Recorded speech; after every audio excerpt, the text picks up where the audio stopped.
Did you know in PowerPoint we can use the transition morph to change one shape to another with each slide? As a start here, I have 3 circles, but one of the circles is a certain topic that I would like to expand on. So I turned it into a square.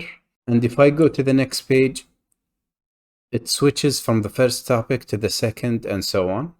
In order to do this, first, if we start on an empty slide, let's insert the shape that we would like to be a starting point. So let's say I want it to be a circle at the beginning. And then I'll create another slide with the shape I want it to transition to. So let's say I want it to be a square. I'll go back to Insert, Shapes, and then I'll pick the square.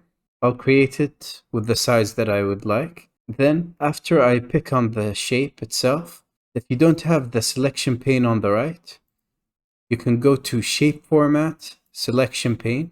Here, you'll change the name to a common one. So let's say I'll go with !test.